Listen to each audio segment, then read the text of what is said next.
My mother-in-law called me a gold digger, so I made sure she was there when I inherited more than her son. The accusation came at our wedding reception, whispered loud enough for half the table to hear. She's only after the family money, Vivian hissed to her sister while I cut cake 20 feet away. Poor Nathaniel doesn't see it, but I do. I'd met Nathaniel in graduate school. Both of us broke, surviving on ramen and student loans. We fell in love over shared textbooks and late-night study sessions in the library. When he proposed with a ring he'd saved 6 months to afford, I said yes because he made me laugh, not because of his trust fund. But Vivian saw my secondhand clothes and assumed I was hunting for wealth. For 3 years, she made her feelings crystal clear. She'd comment on my convenient choice of husband whenever I wore anything new. She'd reminisce about Nathaniel's ex-girlfriend, a lawyer from old money who understood their world. At family dinners, she'd discuss inheritance details deliberately, watching my face for signs of greed. When Nathaniel inherits the estate, she'd say, he'll need a wife who appreciates tradition. The irony was delicious. She had no idea my grandmother had been quietly building an empire. While Vivian flaunted her family's modest wealth, my grandmother had started with nothing and accumulated millions through real estate investments.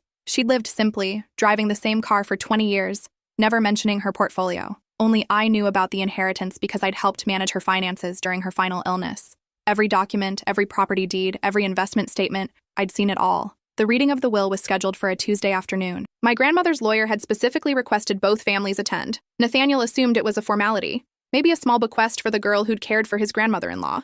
I smiled and said nothing. That morning, Vivian arrived wearing her best pearls, ready to play the gracious matriarch receiving thanks for her family's charity toward my poor grandmother. She'd even brought her sister as a witness to whatever pittance I might receive. The lawyer began reading. Minor gifts to various charities, small amounts to old friends. Then he reached the main bequest. To my beloved granddaughter, who showed me what family truly means. Vivian's face shifted from polite attention to confusion as the numbers grew. The downtown office building, the apartment complex across the river, the stock portfolio, the vacation properties. When he finished, the room was silent. The total estate value, the lawyer concluded, is approximately $47 million. Nathaniel's inheritance from his family was $2.3 million.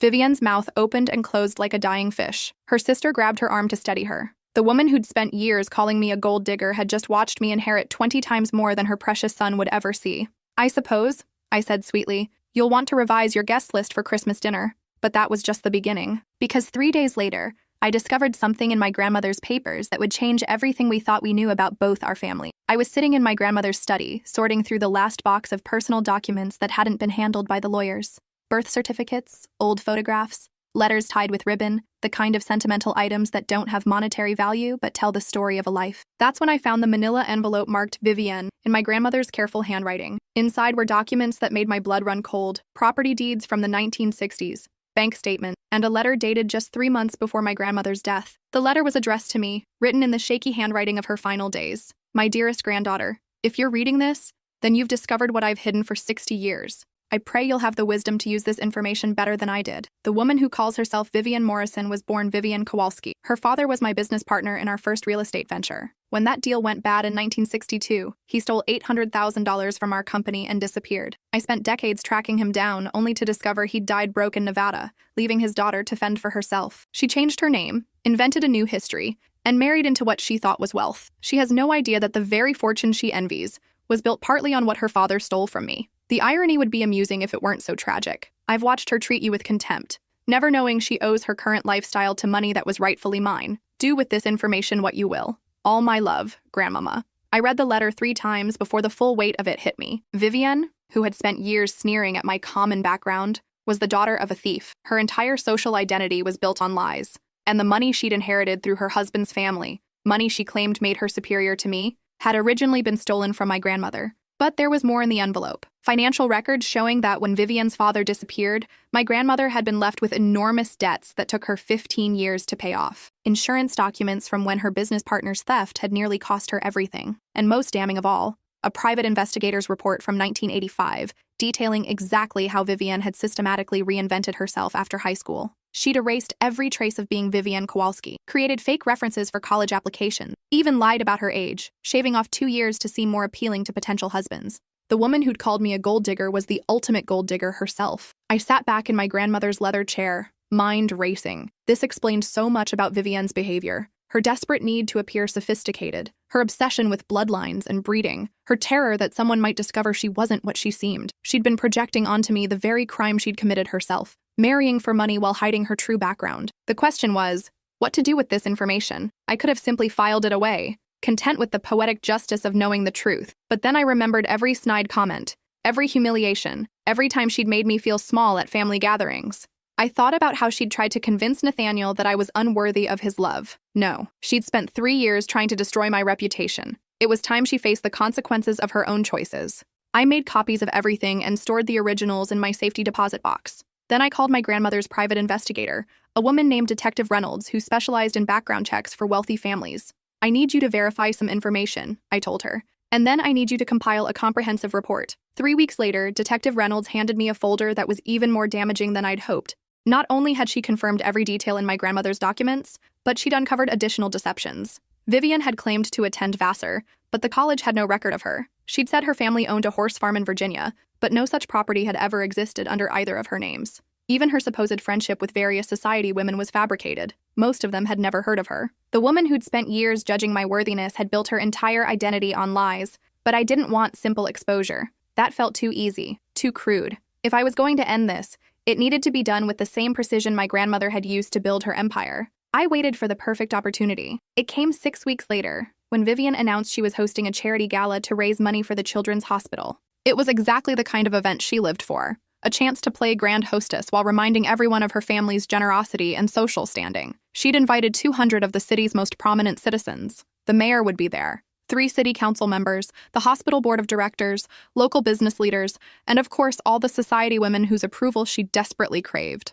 "I hope you'll attend," she told me at Sunday dinner, her voice dripping with false sweetness, "though I understand if you feel out of your depth at such an event." Even after learning about my inheritance, she couldn't help herself. "I wouldn't miss it for the world," I replied. The gala was held at the country club, the same venue where she'd humiliated me at our wedding reception. She'd spared no expense, hiring a full orchestra and having flowers flown in from Portland. The room sparkled with crystal and candlelight, and Vivian floated through it like a queen holding court. She was wearing the family diamonds, a necklace that had belonged to Nathaniel's great-grandmother and was considered a family heirloom. Throughout the cocktail hour, I watched her accept compliments on her excellent breeding and impeccable taste. The hypocrisy was breathtaking. During dinner, Vivian rose to give her speech about the importance of supporting children's health care. She spoke movingly about family legacies and the responsibility of those blessed with wealth to help others. "Some of us," she said, looking directly at me, "understand that true nobility comes from bloodlines, not bank accounts." The room murmured its approval. That's when I stood up. "Actually," I said, my voice carrying clearly across the room, "I'd like to add something about family legacies." Vivian's face went white, but she couldn't stop me without causing a scene. "As many of you know," I continued, "I recently inherited my grandmother's estate. What you might not know is that my grandmother left behind more than just property and investments. She left behind truth." I pulled out a single document, the private investigator's summary, formatted to look like a medical report. "This is a genealogical research report commissioned to help the Children's Hospital understand the family histories of its major donors. Since Vivian has been so generous with her contributions, I thought the board members here tonight would be interested in learning about her remarkable family story." Vivian tried to interrupt, but I continued smoothly. "Did you all know that Vivian's real name is Vivian Kowalski? Or that her father was Peter Kowalski, who disappeared in 1962 after embezzling over $800,000 from his business partner, my grandmother?" The room went dead silent. "The private investigator's report is fascinating," I said, handing copies to the nearest tables. "It shows how Vivian completely reinvented herself after high school. New name, new background, even a new birth year. She claimed to attend Vassar, though they have no record of her. She spoke about her family's horse farm in Virginia, though no such property ever existed. As the papers were passed around, people began reading with growing horror and fascination. The most ironic part," I continued, "is that the wealth she married into, the very foundation of her social standing, was partially built on money her father stole from my family. For 60 years, she's lived off the proceeds of her father's crime while calling other people gold diggers." Vivian finally found her voice. "This is slander!" she shrieked. "You can't prove any of this." "Actually," I said calmly, "I can. Every document has been verified by licensed investigators and is backed up by court records, college transcripts, and property deeds. Or rather, the lack thereof." I turned to address the room. "I'm not sharing this information to embarrass Vivian.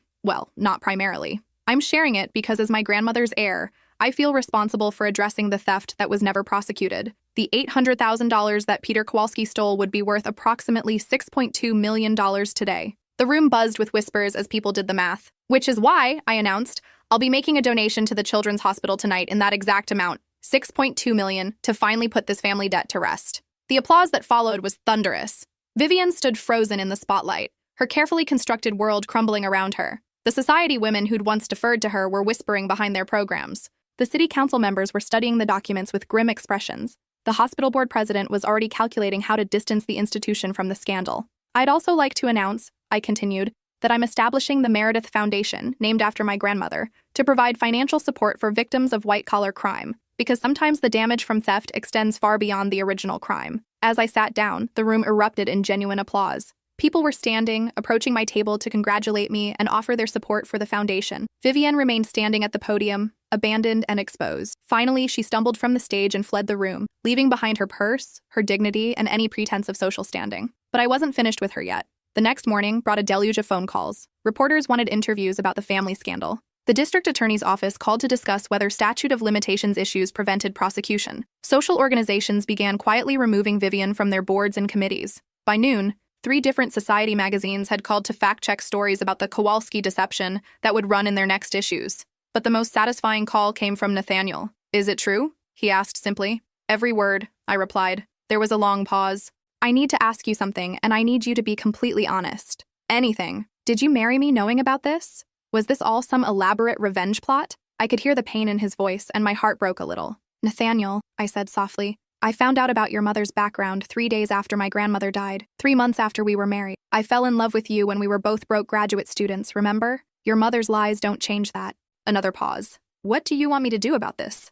"Nothing," I said. "This was between your mother and me. You're not responsible for what she did before you were born. But she's been horrible to you. If I'd known, you would have done exactly what you did do," I interrupted. "You defended our marriage when she tried to break us up. You chose me over her disapproval. That's all I ever needed." That evening, Nathaniel came home looking exhausted. "She's left town," he said. "Packed her bags and left. No forwarding address. She cleaned out her bank accounts and just disappeared. How do you feel about that?" He was quiet for a long time, relieved mostly, and ashamed that I'm relieved. "What kind of son feels relieved when his mother leaves?" "The kind whose mother was toxic," I said gently. "You're not responsible for her choices, past or present. I keep thinking about all the things she said about you, all the ways she tried to make you feel unwelcome. If she knew her own background." "She knew," I said. "That's why she was so vicious. She was terrified someone would discover the truth about her, so she attacked first. Classic deflection. Will she come back? I doubt it. Her entire social identity was built here. She can't face the humiliation of staying in a place where everyone knows the truth about her."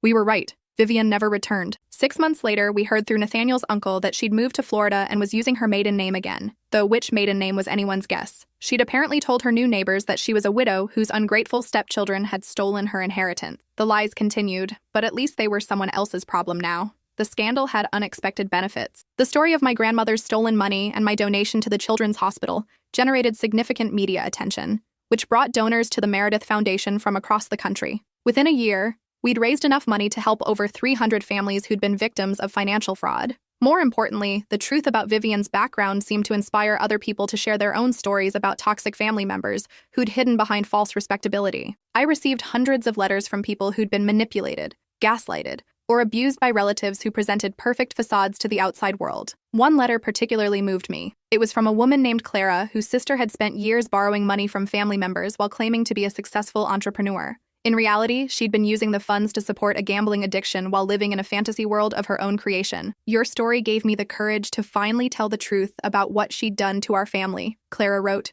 "For years, I protected her reputation because I thought that's what family was supposed to do. But reading about how you handled your mother-in-law made me realize that protecting the truth is more important than protecting lies." These responses reminded me why my grandmother had kept those documents all those years. She'd understood that sometimes the truth needs to wait for the right moment, the right person, the right opportunity to create change rather than just destruction. A year after the gala, Nathaniel and I were finally able to have a normal relationship with his father's side of the family. Without Vivienne's constant manipulation and poison, family gatherings became genuinely enjoyable. His cousins admitted they'd never liked her, but had felt obligated to be polite. His uncle confessed that he'd always suspected she was lying about her background, but hadn't wanted to investigate. "The signs were there," he told me. "She knew too little about the time periods she claimed to have lived through. Her stories never quite lined up. But confronting her would have meant confronting the fact that we'd all been fooled." It was a reminder that Vivienne hadn't just deceived herself. She'd built a web of complicity around her lies, making everyone who'd accepted her false story a participant in the deception. The most healing moment came 2 years after the scandal,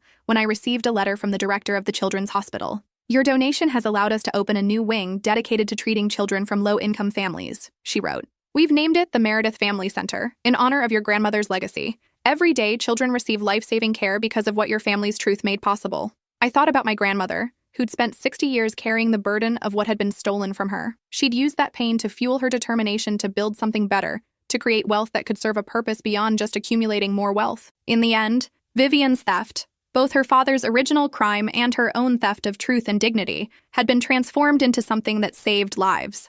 That seemed like the kind of justice my grandmother would have appreciated. 3 years later, I was pregnant with our first child, and Nathaniel and I were discussing what to name her. "What about Meredith?" he suggested. "After your grandmother." I considered it. Actually, I was thinking about that, but maybe something that honors what she taught me instead of just who she was. What do you mean? She taught me that the truth has power, even when it takes decades to reveal itself. That patience and preparation matter more than immediate revenge. That sometimes the best way to handle toxic people is to give them enough rope to hang themselves. Okay, but how does that translate into a name? I smiled. What about Veritas? It means truth in Latin, and it sounds enough like a normal name that she won't be stuck explaining it her whole life. Veritas Morrison, he said slowly. I like it. Strong name for a strong girl. With a grandmother's fortune and a family history of taking down people who think they're untouchable, I added. Speaking of which, Nathaniel said, I have news about my mother. My eyebrows raised. We hadn't heard anything about Vivian since she'd fled to Florida. The private investigator called. Apparently, she tried to pull the same con in Naples, claimed to be a wealthy widow from an old Charleston family. She even found a new target, a widower who owns a chain of luxury car dealerships.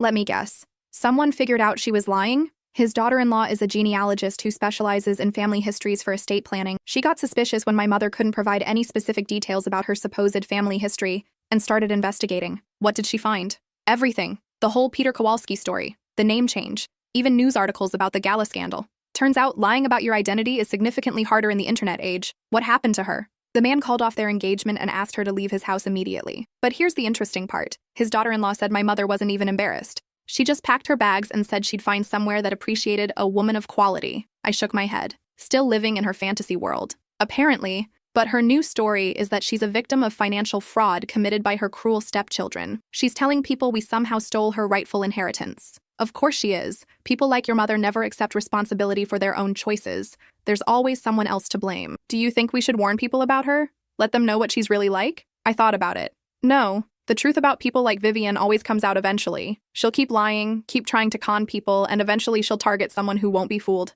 The internet makes it almost impossible to completely erase your past anymore. So we just let her keep hurting people? We let her keep exposing herself. Every lie she tells makes her more vulnerable to discovery. Every con she attempts leaves more evidence. She's her own worst enemy. We don't need to do anything except let her be herself. It was true. Within 6 months, we heard that Vivian had tried and failed to infiltrate 3 different social circles in Florida. Each time, someone had done a basic internet search and found the news articles about her scandal. Each time, she'd been quietly disinvited from events and excluded from social groups. The final report came from the private investigator a year later. She's moved to Arizona, Detective Reynolds told me. Small town outside Phoenix. She's using a completely different name now. Victoria Morrison. Claims to be a retired art dealer from San Francisco. Any new victims? She's been trying to join the local historical society and garden club, but she hasn't managed to hook anyone financially. I think she's running low on resources. The lifestyle she's used to requires money, and she doesn't have the skills to earn it legitimately. Will you keep monitoring her? For now. But honestly, I think she's becoming irrelevant. She's in her 70s,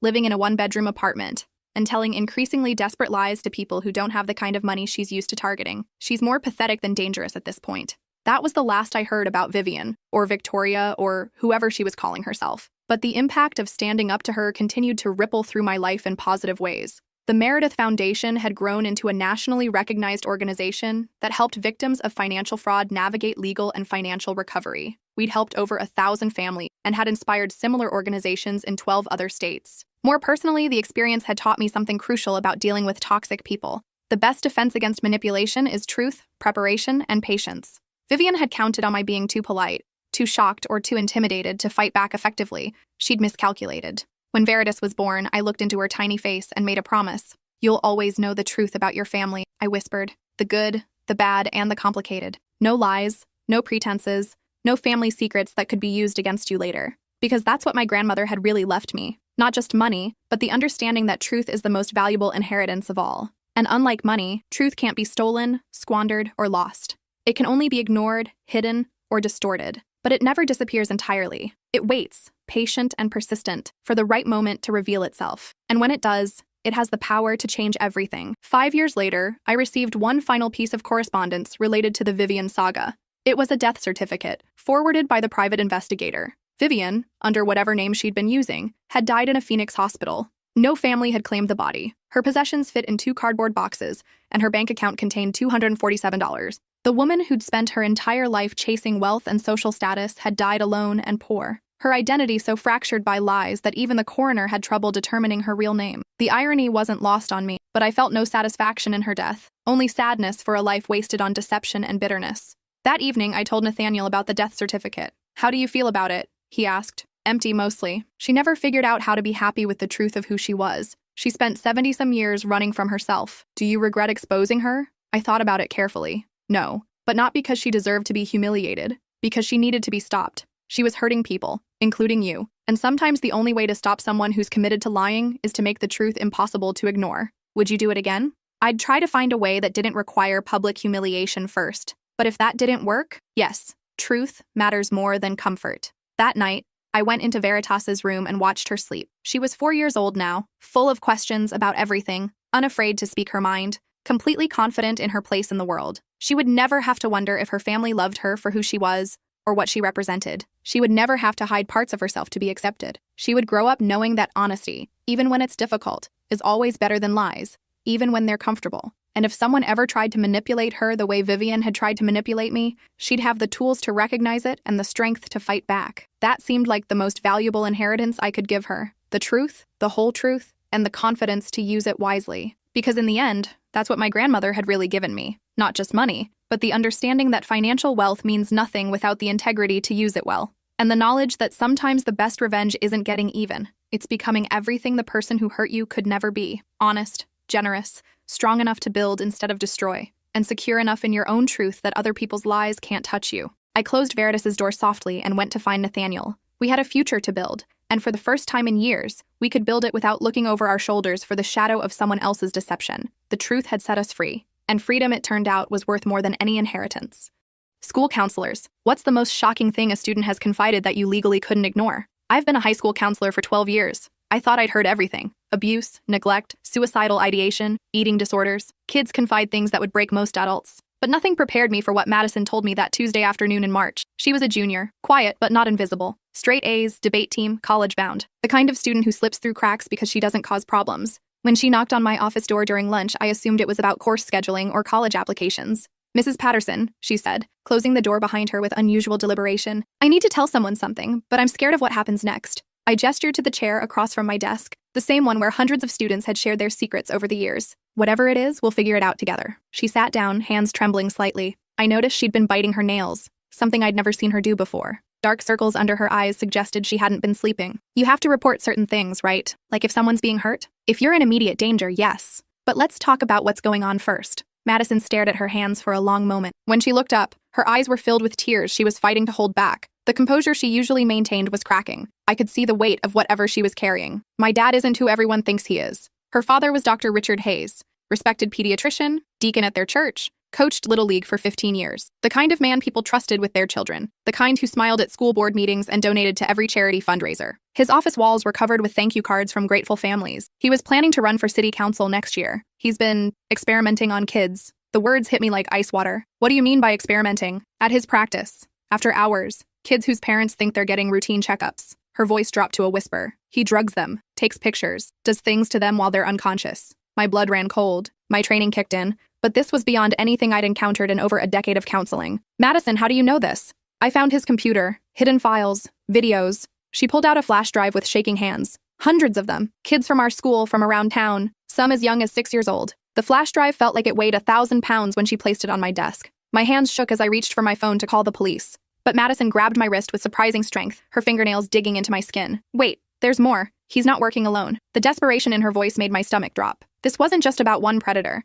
This was something bigger, more organized, more terrifying than I could have imagined. "Who else?" I managed to ask, though I wasn't sure I wanted to hear the answer. "Principal Morrison, Coach Peterson, Officer Jenkins from our school resource program." She took a shaky breath, her whole body trembling now. "And others. So many others." That's when she told me something that made my entire world collapse. "They have a schedule, Mrs. Patterson. Different kids, different days. Dad keeps spreadsheets tracking which children respond best to which sedatives. He documents everything like it's medical research: heart rates, blood pressure, recovery times. There are charts on his office wall that look legitimate, but they're tracking abuse pattern. I felt nauseous. The clinical nature of what she was describing made it somehow worse. This wasn't impulsive predation. This was systematic, organized evil disguised as healthcare. Madison, this is incredibly serious. We need to contact authorities immediately. Which authorities? She asked, her voice hollow. Officer Jenkins is the authority here. And his partner, Detective Morrison, Principal Morrison's younger brother, brings his own kids to Dad's practice regularly. They all have family dinners together. The family connections hit me like a physical blow. Our small town's interconnected relationships, which usually felt comforting and safe, had become a web of protection for predators. Every system designed to protect children had been corrupted. The state police, I said firmly, though my voice was shaking. We call the state police. Madison shook her head slowly, like she'd already considered this. Dad has connections there too. He went to medical school with Captain Miller's brother. They golf together every weekend at the country club. Dad's provided free medical care for half the state troopers' families. The scope of potential corruption was overwhelming. How many people were involved? How many were just looking the other way? How many were taking benefits in exchange for silence? The FBI, I said finally. We call the FBI. Madison nodded, relief flooding her face for the first time since she'd entered my office. I was hoping you'd say that. But Mrs. Patterson, there's something else. Something much worse. I couldn't imagine what could be worse than what she'd already told me. They're planning something big, this weekend. A camping trip with the youth group from church. 12 kids are going, all of them from families Dad's been treating for behavioral problems. My heart stopped. What kind of camping trip? Dad's organizing it personally. He told the parents it's a spiritual retreat for troubled teens,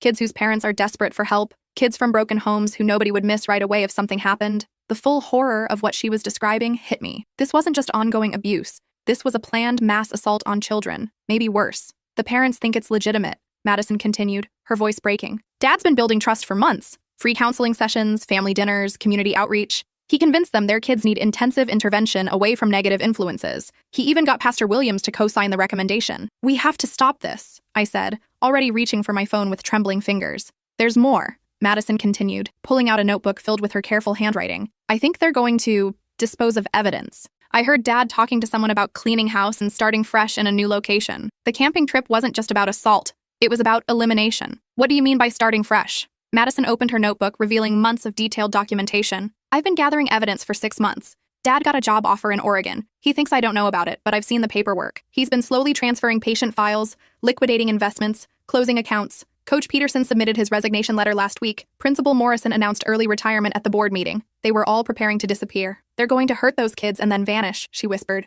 And everyone will assume the children ran away from the camp or got lost in the woods. Dad already told the parents the area has no cell service and they won't be able to contact their kids for 3 days. I dialed the FBI tip line with shaking fingers. While waiting for someone to answer, I asked Madison, how long have you known about this? 6 months, she whispered. I've been trying to gather evidence. I copied everything from his computer, recorded conversations, took pictures of the secret room in his office basement. I've been living with this knowledge every single day, pretending everything is normal. Secret room? Behind a false wall in the basement. Medical equipment, cameras, restraints, soundproofing. It looks like an operating room, but it's not for healing. There are hooks in the ceiling, examination tables with straps, drug storage, video equipment. It's set up like a professional studio. The clinical setup made my stomach churn. This wasn't opportunistic abuse. It was an organized operation with infrastructure and planning. Why didn't you come forward sooner? Tears finally spilled down her cheeks. Because I'm in some of the early videos. When I was younger, maybe 8 or 9, I didn't remember it happening until I saw the footage. He convinced me it was normal medical procedure. Said I needed special treatment because I was gifted and had unique medical needs. My heart shattered for this brave girl who'd been victimized by the man supposed to protect her, then found the courage to expose him despite the personal cost. He used to tell me I was helping other children by participating in his research, she continued, her voice barely audible. Said the procedures would help him develop better treatments for sick kids. I believed him because he's my dad. Because I trusted him completely. The manipulation was sickening. Using a child's trust and desire to help others to facilitate their own abuse, while making them complicit in their victimization. The FBI agent who answered was Special Agent Rodriguez. I explained the situation as clearly as possible while Madison sat across from me, clutching the flash drive like a lifeline. Ma'am, I need you to understand the severity of what you're reporting, Agent Rodriguez said. We'll need to act immediately, but I need you both to remain calm and follow our instructions exactly. Can you tell me how many adults are directly involved in this operation? There's a camping trip this weekend, I said urgently. 12 children could be in immediate danger. We're taking this very seriously. How many adults are involved in this operation? I looked at Madison, who consulted her notebook. At least 8 that I know of for certain, she said. Dad, Principal Morrison, Coach Peterson, Officer Jenkins, Detective Morrison, Dr. Carlisle from the medical center, Pastor Williams from our church, and Mr. Henderson who runs the youth programs. But there are others. I've seen faces in the videos I recognize but can't place. Agent Rodriguez was silent for a moment. Ma'am, you're describing a significant criminal enterprise. We're going to need to coordinate with multiple agencies to ensure all children are protected and all perpetrators are apprehended simultaneously. There's something else, Madison added. They have clients, people who pay for specific types of content. I found emails with requests, ages, descriptions, activities. It's not just local. This is bigger than our town. The scope was expanding in real time. This wasn't just a local horror. It was connected to something much larger. Within an hour, 3 FBI agents arrived at our school. They'd contacted the state police headquarters directly to avoid any local law enforcement contamination. Madison and I were escorted to a secure location where she provided her evidence and testimony. The footage was worse than I'd imagined. Hours of systematic abuse involving dozens of children, all professionally filmed with multiple camera angles. The basement room at Dr. Hayes' practice was set up like a medical examination room, combined with a professional studio. But what made it truly horrifying was the documentation. Detailed medical files on each victim, noting their responses to different drugs, their psychological profiles, their family situations. Everything was cataloged like legitimate research, complete with charts, graphs, and treatment protocols. They were running it like a business, Agent Rodriguez explained to me while Madison gave her statement to another agent. Professional equipment, customer databases, financial records, even performance reviews of the perpetrators. This is one of the most organized child trafficking operations we've encountered. The medical setting provided perfect cover, she continued. Parents trusted Dr. Hayes completely. He could sedate children for routine procedures, and they'd wake up with no memory of what happened. The church and school connections gave them access to hundreds of potential victims. What about the camping trip? I asked. We're moving on that tonight. State police are surrounding the campground as we speak. We've also contacted the children's families with cover stories to ensure they're safe without alerting the perpetrators. Madison looked up from where she'd been giving her statement to another agent. Are the kids safe? They will be, Agent Rodriguez assured her. Thanks to your courage. As the investigation unfolded over the following days, the scope became clear. Dr. Hayes had been using his medical practice as a front for organized child sexual abuse for 8 years. The church camping trips, youth programs, and after-school activities were all recruiting grounds designed to identify vulnerable children. The network had been selling footage to an international trafficking ring, making hundreds of thousands of dollars annually. They had clients worldwide who would pay premium prices for content featuring specific types of children with particular characteristics. Your father kept meticulous records, Agent Rodriguez told Madison during one of our briefings. Financial transactions, client preferences, victim profiles, even feedback forms rating the quality of content. It's some of the most detailed evidence we've ever encountered in a case like this. The business model was sophisticated. They had subscription services, custom content creation, live streaming capabilities, and even a review system where clients could rate performers and request specific individuals for future content. The raids happened simultaneously at 6 p.m. on Friday. FBI teams hit Dr. E. Hayes' practice, his home, Principal Morrison's house, Coach Peterson's apartment, Officer Jenkins's residence, Detective Morrison's home, the church offices, the youth center, and several other locations. The camping trip was intercepted before any children were harmed. What they found was worse than anyone anticipated. The operation had been running for 8 years. Over 300 children had been victimized across that time period. The perpetrators had been selling footage to an international network, making hundreds of thousands of dollars that they'd laundered through legitimate businesses and charitable organizations. They'd been planning to relocate to another state and start fresh, but first they needed to eliminate evidence, including several children who were getting old enough to speak out or remember what had happened to them during their younger years. Dr. Hayes had developed a sophisticated system of sedation protocols that created memory gaps in his victims. He'd been drugging specific children during routine checkups, then transporting them to the basement facility while they were unconscious. The children would wake up hours later in the main examination room with no memory of the missing time. The church camping trips served multiple purposes. They were recruiting grounds for vulnerable kids, but they also normalized overnight stays with trusted adults. Children who'd been to camps with Pastor Williams or Mr. Henderson were less likely to be suspicious when invited to special programs or individual counseling sessions. The basement of the medical practice contained a fully equipped studio and holding area. Children had been kept there for days sometimes, with their parents told they were at medical conferences or special training programs. The soundproofing was so complete that no one in the building above could hear anything. Principal Morrison had been providing access to school records, identifying children from troubled homes who wouldn't be missed quickly. He'd also been manipulating discipline records to justify removing certain children from classes for counseling sessions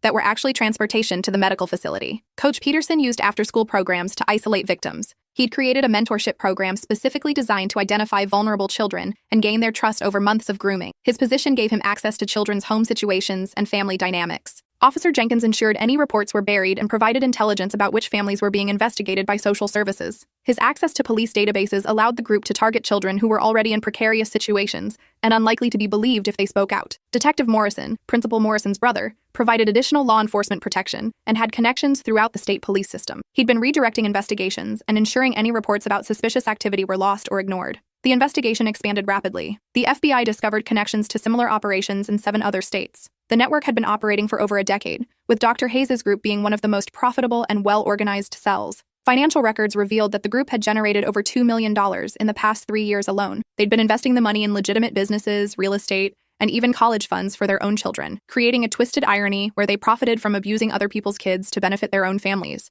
They found evidence that the group had been planning to expand internationally, with Dr. Hayes scheduled to establish a medical mission in Southeast Asia that would have provided access to impoverished children with even less protection and oversight. The customer database contained over 500 active subscribers from around the world, with detailed profiles of their preferences and purchase histories. The FBI was able to trace many of these clients, leading to arrests across multiple countries. Dozens of arrests were made across multiple states. The financial records revealed a sophisticated money laundering operation that had moved millions of dollars through legitimate businesses, charities, and investment accounts. The trials began 8 months later. I testified about Madison's disclosure and the courage it took for her to come forward knowing the personal cost. The defense attorneys tried multiple strategies, painting her as a troubled teenager seeking attention, questioning the authenticity of the evidence, claiming the men were being framed by a sophisticated conspiracy. But the evidence was overwhelming. The videos, financial records, victim testimonies, physical evidence from the basement facility, communications with international clients, and detailed documentation of the entire operation created an airtight case. Dr. Hayes received life in prison without the possibility of parole on 47 counts including child sexual abuse, human trafficking, racketeering, and conspiracy. Principal Morrison, Coach Peterson, and Officer Jenkins each received sentences of 40-60 years. Detective Morrison got 45 years. Pastor Williams and Mr. Henderson received 25-30 years each. Dr. Carlisle, who had provided medical expertise and pharmaceutical access, received 35 years. Several other accomplices, including parents who had sold access to their own children in exchange for drugs or money, received lengthy prison terms. The financial facilitators and international distributors faced federal charges that would keep them imprisoned for decades. The international connections led to arrests in Canada, Mexico, Germany, Thailand, and the Philippines. The network had been larger and more sophisticated than anyone initially realized. Madison herself went through extensive therapy to deal with both her own victimization and the trauma of exposing her father. The FBI arranged for her and her mother to relocate to another state for their safety, as the network had connections that reached far beyond our small town. Her mother, Sarah, had been completely unaware of her husband's activities. The revelation destroyed her world as thoroughly as it had Madison's. She'd trusted him completely, even when Madison had tried to hint at strange things happening during medical appointments. I thought she was just nervous about doctor visits, Sarah told me during one of our sessions before they relocated. Richard always explained everything so logically. He said Madison was prone to anxiety and needed special care. When she'd ask questions about why she felt sleepy after appointments, he'd say it was a normal reaction to stress. The gaslighting had been systematic and professional. Dr. Hayes had convinced his own wife and daughter that Madison's confusion and fragmented memories were signs of psychological problems that needed his specialized care. Before they left town permanently, Madison stopped by my office one last time. "Mrs. Patterson," she said, "I need you to know something." "What's that?" "You saved more kids than just the ones on that camping trip." The FBI said they found evidence Dad was planning to expand. He was recruiting other doctors in other towns. There were plans for medical missions overseas, partnerships with international adoption agencies, connections to orphanages in developing countries. She handed me a letter. "For when you doubt yourself, for when you wonder if you did the right thing." I opened it after she left. It read, "Thank you for believing me immediately. Thank you for acting without hesitation. Thank you for choosing the children over protecting the adults. You taught me that one person speaking up can change everything. But more importantly, you showed me that there are adults in this world who will fight for kids like me. That knowledge saved my life in ways you'll never understand. I'm going to be a counselor too someday, because of you. But more than that, you showed me that the world has people who will listen when children need help. That's something I'll carry forever." That was 3 years ago. Madison is now in college, studying psychology with a focus on trauma counseling and victim advocacy. She stays in touch occasionally, sharing updates about her healing journey and her advocacy work with other survivors. She's become a powerful voice for victims' rights, speaking at conferences and working with law enforcement to improve protocols for handling child abuse cases. Her strength and resilience continue to inspire everyone who meets her. The scandal completely destroyed our town's sense of security and innocence. Parents pulled hundreds of kids from the school district. The church disbanded entirely, with the building eventually being demolished. Several families moved away entirely, unable to cope with the associations and memories. Property values plummeted as the national media coverage made our town synonymous with the horrors that had occurred here. The economic impact lasted for years, as businesses closed and tourism disappeared. But it also brought crucial awareness and change. New protocols were established for background checks. Mandatory reporting training was enhanced and expanded, and children throughout the region were educated about inappropriate conduct by authority figures. The school district implemented new policies requiring multiple adults to be present during any one-on-one interactions with students. Medical practices were required to have better oversight and monitoring systems, including mandatory video surveillance in all examination rooms. Law enforcement protocols were completely overhauled, with outside oversight for any cases involving children and mandatory involvement of state or federal agencies for serious allegations. I still work as a counselor, though in a different district now. Every day, I remember Madison's courage and try to create an environment where children feel safe to speak their truth, no matter how impossible or horrifying it might seem. The ripple effects continue to this day. The FBI investigation led to the discovery of similar networks in 12 other states and 4 countries. Over 800 children were identified as victims across the entire network, and more than 200 perpetrators were arrested worldwide. Madison's flash drive didn't just expose a local horror, it unraveled a global network that had been operating for over a decade. Her courage to speak up despite the risk to herself saved countless children worldwide and led to one of the largest child trafficking busts in FBI history. The most shocking thing a student ever confided in me wasn't just the horrific abuse she'd discovered. It was the systematic betrayal by every adult authority figure she should have been able to trust. It was learning that the people we counted on to protect our children had formed a sophisticated criminal enterprise to exploit them instead. But her courage to speak up despite that betrayal, that restored my faith in the resilience of the human spirit. It reminded me that even in the darkest circumstances, even when surrounded by people who should protect but instead prey, one person's voice can change everything. The investigation revealed that Madison had been collecting evidence for months, risking her own safety every day to protect other children. She'd been living with the knowledge that her own father was a monster, while maintaining perfect grades and normal relationships with her peers. Her bravery wasn't just in speaking up, it was in the months of careful documentation, the sleepless nights spent copying files, the courage to confront a truth that shattered her entire world. She'd been conducting her own investigation with the thoroughness of a trained detective, all while being a victim herself. Sometimes the most broken children become the strongest adults. Madison proved that darkness can't survive when someone is brave enough to hold a light. Her story reminds me every day why I chose this profession, and why I'll never stop fighting for the children who need someone to believe them. The town still bears the scars of what happened. There's a memorial garden now where the church used to be, dedicated to all the children who suffered. Madison helped design it during one of her visits back. She wanted it to be a place of healing and hope, not just remembrance of trauma. The garden features a fountain surrounded by flowers that bloom in different seasons,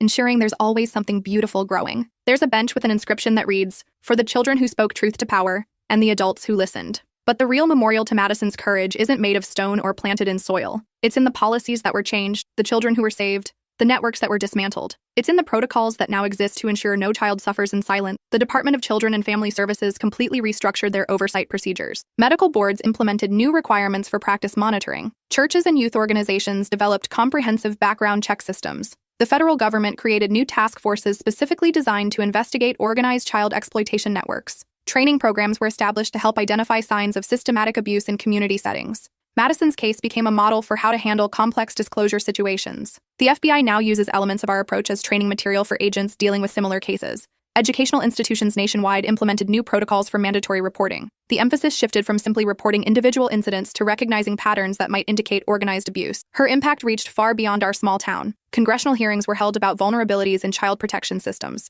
Legislation was passed requiring enhanced oversight of organizations with regular access to children. International law enforcement cooperation was strengthened to combat trafficking networks. The client database from Dr. Hayes' operation led to arrests and convictions on 4 continents. Madison's courage didn't just save the children who were immediate targets. It created a ripple effect that protected countless others who might have become victims of similar operations. Her final words to me before leaving town permanently stay with me every day. "Mrs. Patterson, promise me something. If another kid like me walks into your office someday, believe them immediately. Don't wait. Don't hesitate. Don't worry about proof or consequences. Just believe them and act." I promised her then, and I keep that promise every single day. Because Madison taught me that sometimes the most unbelievable stories are the most important ones to believe. In the years since, I've had 3 other students come forward with serious allegations. Each time, I remembered Madison's words and acted immediately. 2 cases resulted in arrests and convictions. The 3rd was unfounded, but the child received the help they needed for other issues. Madison recently graduated summa cum laude with her psychology degree. She's starting graduate school in the fall, specializing in trauma therapy for child victims of organized abuse. She wants to develop better techniques for helping children recover from systematic victimization. She called me on the anniversary of that first day she walked into my office.